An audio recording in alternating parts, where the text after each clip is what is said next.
ஒரு அழகான அடர்ந்த காட்டில் எல்லா விலங்குகளுக்கும் அரசனாக சிங்கம் ஒன்று வாழ்ந்து வந்தது. அது பலத்தாலும் சக்தியாலும் மிகவும் புகழ்பெற்றது. ஆனால் அந்த சிங்கத்துக்கு ஒரு மிகப்பெரிய கெட்ட பழக்கம் இருந்தது. தன் பலத்தை காட்டி காட்டில் வாழும் பிற உயிர்களுக்கு அச்சம் கொடுப்பது. அதே காட்டில் வேகமும் கூர்மையும் கொண்ட ஒரு புலியும் இருந்தது. புலி எப்போதும் நான் தான் இந்த காட்டு அடுத்த சாம்ராஜ்யத்தின் தலைவன் என்று தன்னை தானே நினைத்து கொண்டு பிற உயிர்களை அடித்து பிடித்து வாழ்ந்து வந்தது.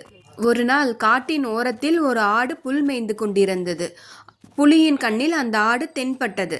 புலி உடனே அந்த ஆட்டை தாவி பிடித்து கொண்டது. ஆடு பயத்தில் மிகவும் நடுங்கியது. அதே சமயம் அருகில் இருந்த சிங்கமும் இதை கவனித்தது. இந்த ஆடு எனக்கு சொந்தமானது, இதை நான் தான் வேட்டையாடுவேன் என்று புலியை நோக்கி கர்ஜித்தது. புலியும் கோபமாக, இதை நான் தான் முதலில் பார்த்தேன், இது என்னுடைய வேட்டை என்று பதில் சொன்னது. இரண்டு பேருக்கும் இடையில் கடும் வாக்குவாதம் ஏற்பட்டது. அந்த நேரத்தில் ஆடு பயந்திருந்தாலும் தைரியமாக பேசத் தொடங்கியது.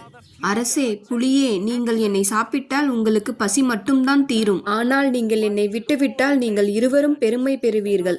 பலத்தால் வென்றவன் பெரியவன் அல்ல, மனதால் வென்றவன்தான் உண்மையான அரசன்.